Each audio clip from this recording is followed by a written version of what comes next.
Science technicians are an integral part of the modern classroom, but their professional development is often overlooked. Today, however, that state of affairs is about to change for two technicians at Manor School in Poppleton. Simon Quinnell is Professional Development Leader at the National Science Learning Centre in York. His challenge is to transform the working lives of Sue Smith and Julia Raper. When you're a teacher, you often, during your PGCE, you go into schools, you're given training to cope with children, how to deal with them and everything else. For a technician, you get absolutely no training whatsoever before starting as a technician. You don't have to do any courses. Sometimes the minimum qualification is a GCSE in a science subject. An ex-school technician himself, Simon will be watching a day in the women's lives in order to tailor-make a training package to best suit their needs. What will be Julie's job for the day? She would spend all day washing up, and we have more constructive things for her to do than that. It's the beginning of another routine day at Manor School, and Sue and Julia are getting ready for the usual round of prepping demos, chasing down textbooks and washing glassware. You need to clear some of the stuff off the trolley. The pair have worked together for over a year now and have a lot in common. In actual fact, we're both the same age. We're both born on the same day. Both left-handed, and both got children called Sam, and both done I did a really obscure course. I've never met anybody else ever done this course, and Julia had done it. Spooky. Separated at birth. She's lovely, yeah. I'll go away, you can tell later. No, she's very kind and helpful, because I do get stuck on things, don't I? Do you know, all my life I was victimised for my handwriting. Do you know, I don't know what it says. But the cosy world of the prep room is about to be changed forever. The school's likely to expand from 640 to 900, and we're looking to take on more technician hours, and that will be a greater level of responsibility for both the technicians. And the idea of actually fully utilising the technician skills so that they can actually get out there and demonstrate the lessons, to me is a very exciting and a natural development within the life of the school. I'm really, really looking forward to the new school. The school has big ambitions to offer a dynamic modern science curriculum. And this means the technicians will be required to play a much more active role in classroom science. Julia is going to be taken on as a full-time technician, while Sue's job will change to include a lot more classroom demonstrating. It's vital that both of them get further training if they are to fulfil their enhanced roles within the school. It's a totally different thing than any other science you'll ever do, because we all have our own specialties, and most schools, and you're expected to be all things to all people, anything from physics, biology, chemistry.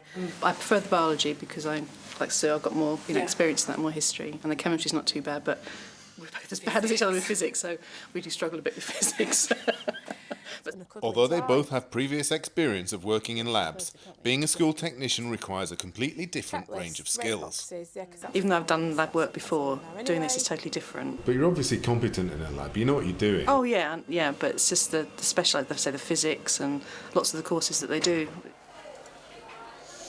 I've been a science technician since 1983. I've started working in medical research, a private company doing genetic toxicology testing. I've done market research. I used to be an Ann Summers lady, and I was in one of the top 10 in the Yorkshire region.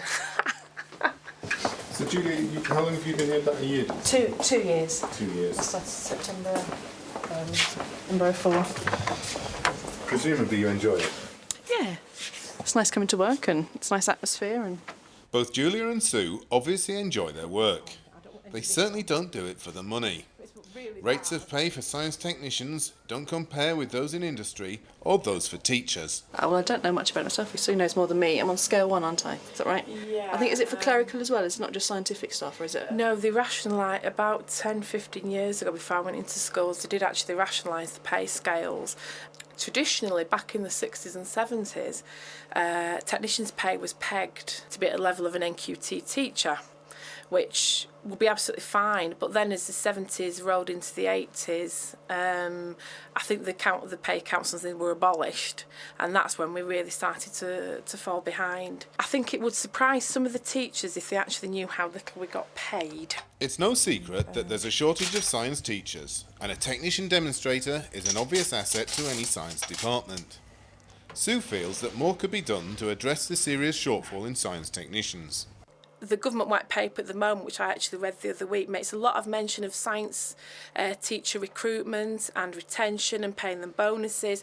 I think science technicians possibly got one mention right at the very, very bottom. Science needs science technicians. You realise very early on that if you're going to get the very best out of your science department, a vital part of the team are the science technicians. They're absolutely essential to make the whole team operation work. No science teacher in the right mind would be anything other than supportive and encouraging of their science team. So I'm going to make some urine. So we can actually, if I'd had more notice, I would have done this properly, but I'm just going to squish a tea bag in some cold water.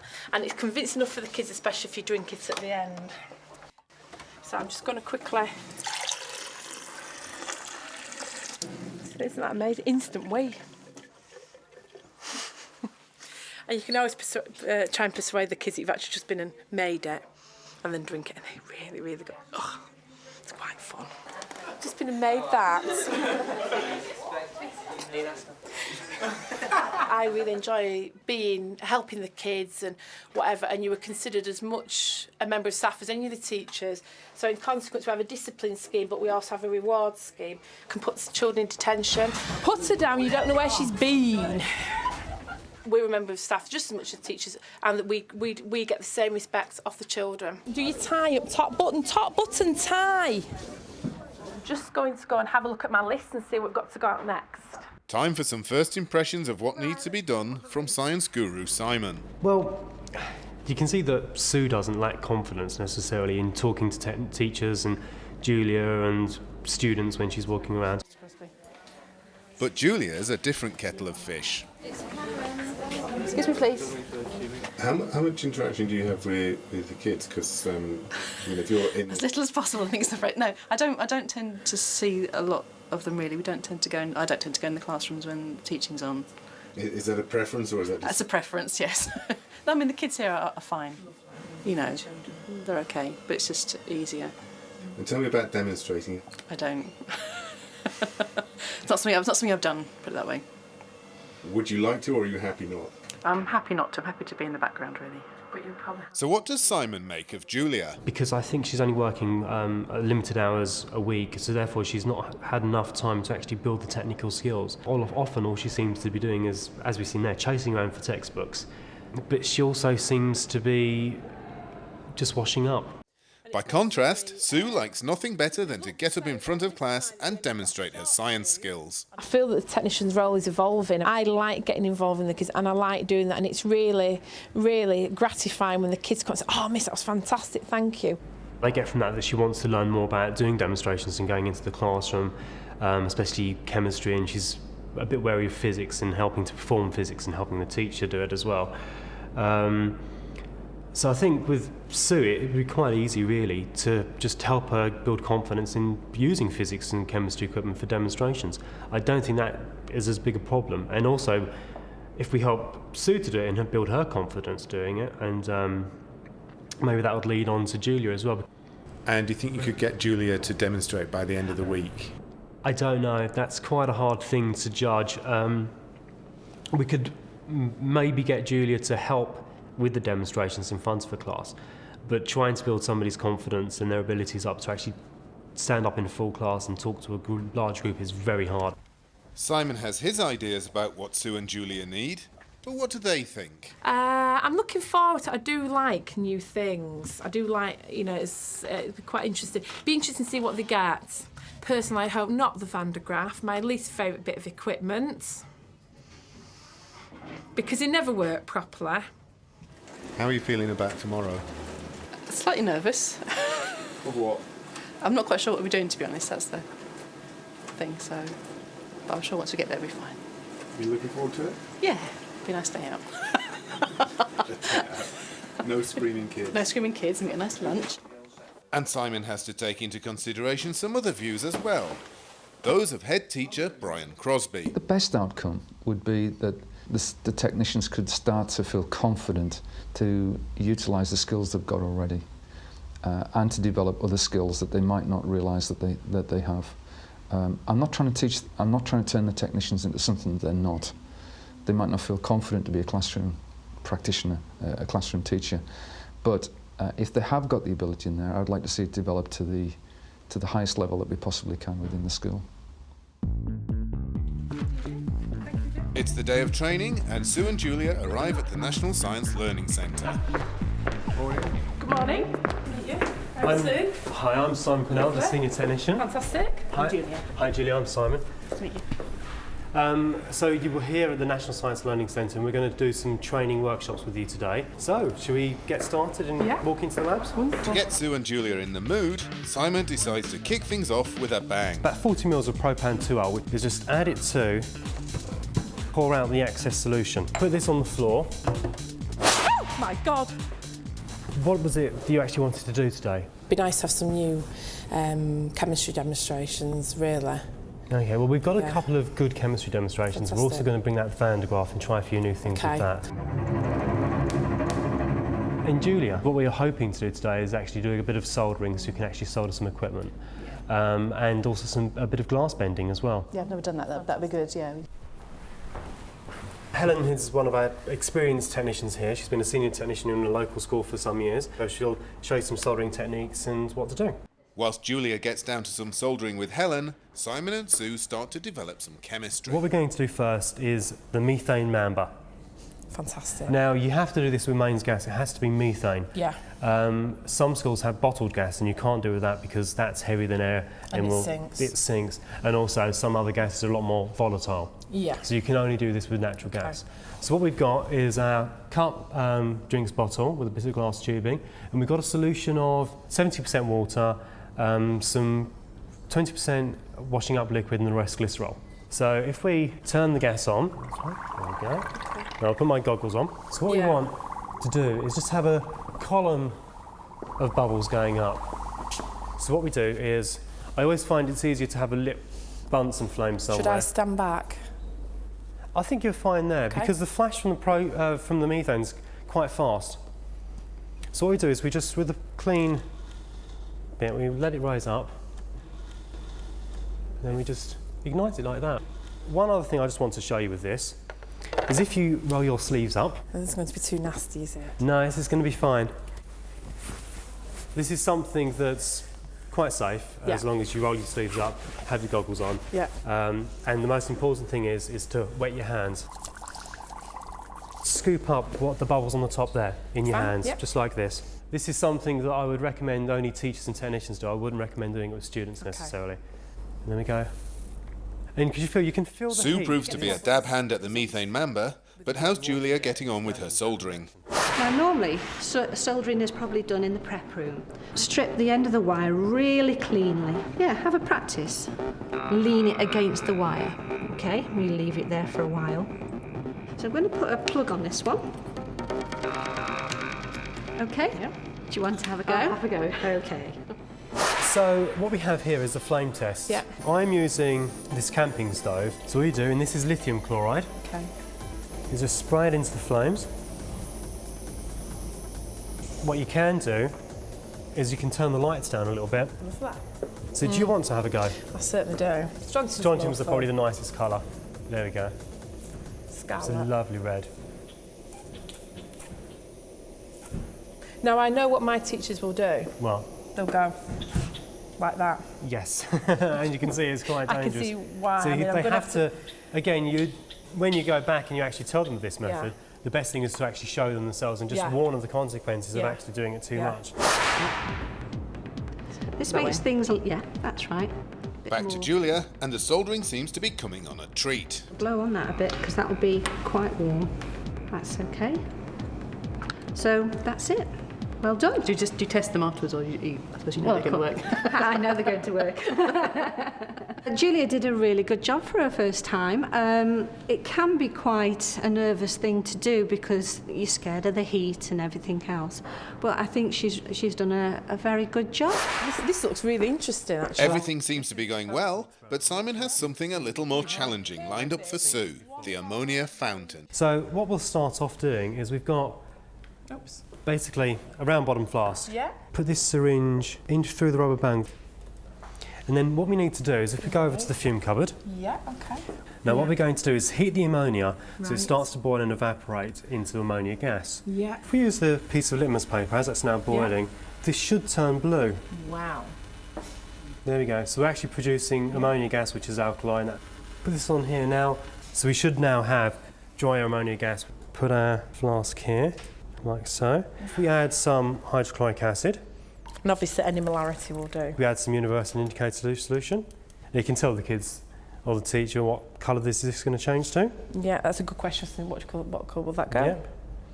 So if we add it in, Cool. fill up a syringe with about 10 mils of water. And we just need to attach this onto Yeah. our syringe there. Inject the water into the flask. Yeah. Right, solution's going up and it's changing from red to blue. Oh, wow. But when Sue tries it for herself, things don't go quite to plan. Yeah, I can't get my thing. My bung won't go in. It is quite a tight fit. That's You a just need very to give it tight a- fit. That will not fit. Can we turn? Yeah, do You could actually grease it if you're having a bit of trouble. Just fill up the syringe.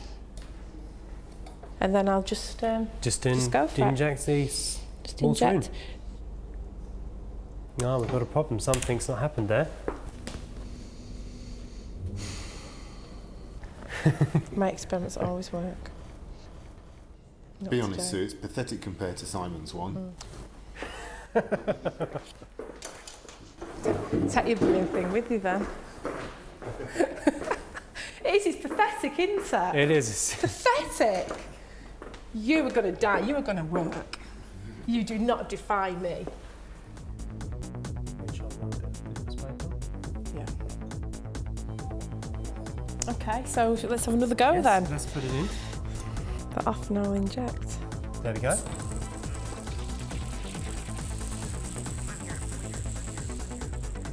Well done.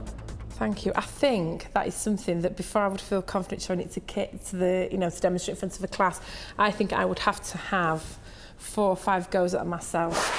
Having seen Sue win through with the fountain experiment, Simon teaches Julia some glass bending moves. We're just going to make a simple bend for sort of like the start off for a delivery tube. Score it with a glass cutter, pushing it away from ourselves. There we go. Perfect. And then we should start to see. With her newfound abilities, Julia will be able to make equipment to order and save money in the process. That's brilliant. That's great for a first try. Stand back and I'll let you Sue have and a go. Julia are getting some top-flight training specially tailored to their needs. But science learning centres around the country carry out regular professional development courses for science technicians. They even teach people how to cope with the dreaded Van de Graaff generator.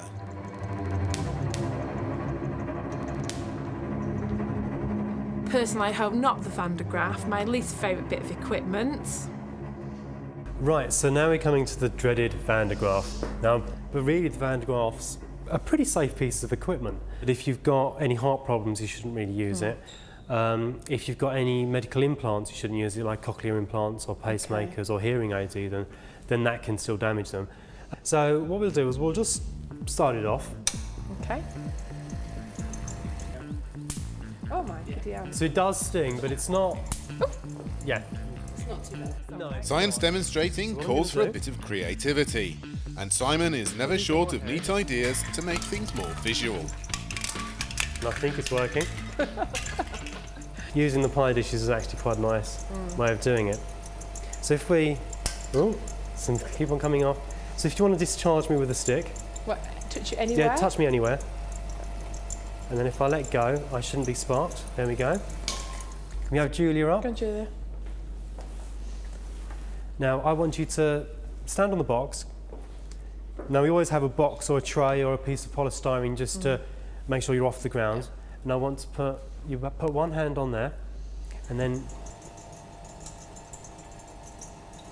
Do I just go like that? yep. And then if you take your hand off, there's no sparks.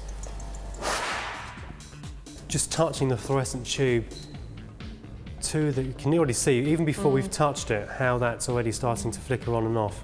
What you can do, which is a nice little trick to do, is actually just draw the light up with you. It's amazing. It's incredible. My God. It's been a hugely successful day of learning and surprises. New skills have been acquired and old fears have been demolished. But Simon isn't finished yet. He still has one more surprise for Sue and Julia. So, how did you feel today's gone? I think it's been absolutely brilliant. I've really enjoyed myself. Yeah. And have you felt you've learned anything, which is the most important thing, probably? Yeah, because I mean, Van de Graaff was excellent. Yeah. I love the whoosh bottle that showed us at the beginning and the ammonia fountain. I forget a And lot do you of feel it you as well. feel more confident in performing chemistry yeah. demonstrations? Yes, I do. Yes.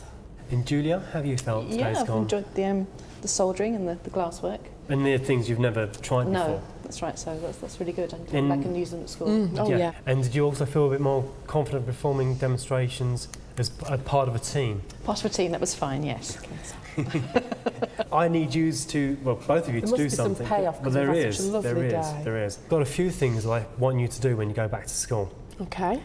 I want Julia to show her soldering skills to you, and the other thing I want you to do, and this is both of you, I want you to put on a demonstration circus Okay. back in school for a group When? of students. When? With, well, hopefully within the next week or so. Just have to go away and think of what we can do. That'd be great. Okay. I've had a lovely day. It's been really good to meet you. Thank you very much. And it's been very nice having you both. Good. Excellent. Thank you. Thank you. 1 week later, and back at Manor School, Sue and Julia are well into the old routine. As promised, Julia teaches Sue how to solder electrical equipment. But unfortunately, she hasn't yet plucked up the courage to demonstrate in front of the class. Sue, however, hasn't lost her bottle. What she doesn't know is that Simon Quinnell is eavesdropping on her show. I've got a bottle.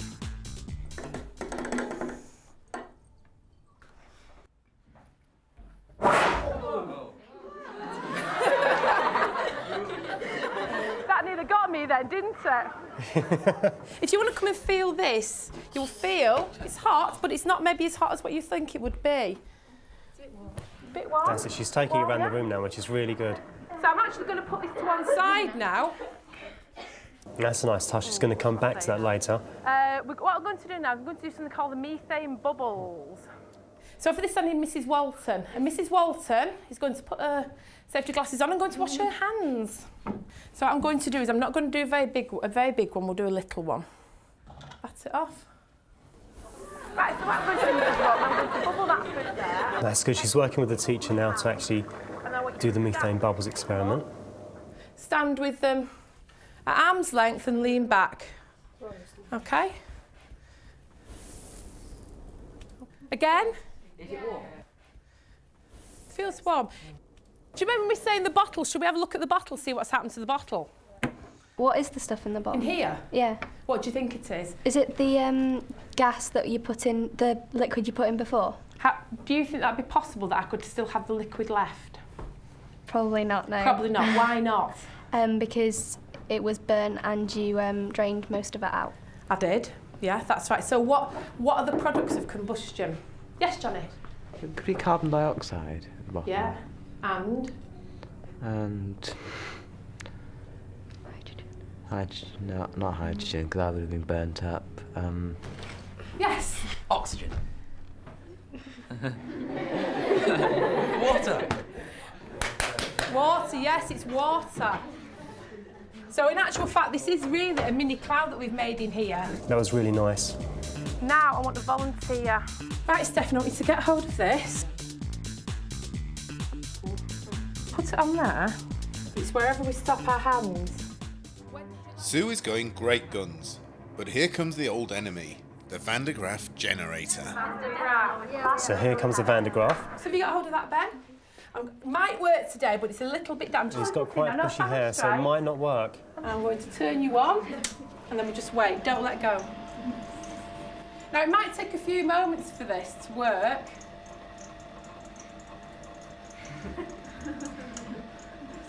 Can you feel anything, Ben? No. Yep. Ben? Yeah. I think I'm going to give up on you, Ben. Oh, that's nice. Can you feel anything happening Yeah, what at she all? should try now is Really? trying to put the cake tins on top of the Van de Graaff, because that should work. Van de Graaff on.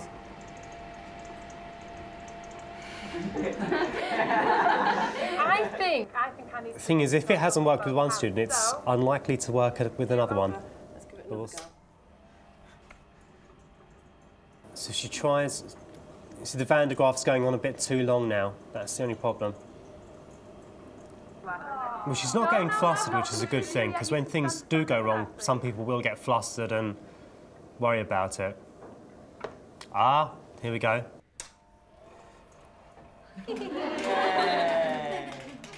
There we go. That is basically what should happen on your head. And thank you very much. Thank you. It's time for Simon to spring his final surprise. That was a nightmare. Because if I was doing it properly. Hello. What on earth are you doing here? Go away. So, how do you think it went? I think I burbled. I didn't think you did. I think you handled most of it really, really well. I think the Van de Graaff was excellent. Considering I didn't ever want to do the Van de Graaff, and I've now volunteered to get all the kids back and we'll do it one lunchtime. And I really enjoyed doing that. You've got over your worries about using something like the Van de Graaff. Oh, because it's always, the thing is, it always seems so temperamental, but even today, even though it's a really damp, awful day, I think it worked very, very well. It did. I felt while I was watching it that the Van de Graaff went on for a bit too long. That after the second child trying on the head, I would have just said, I think the quits. problem was because the teacher has a clock up there, and You were I trying was very conscious of the fact that I've got time to fill. Well lovely, done. lovely to see you again. You too. Nice to see you. And that was a bit of a shock. Well done. Thank you. Over the last week, Sue and Julia have gone from competent technicians to super technicians. If you can. Following Simon's course, they are now ready to face the challenges of the modern classroom. If you want to know more about professional development for science technicians, then take a look at the Teachers TV website.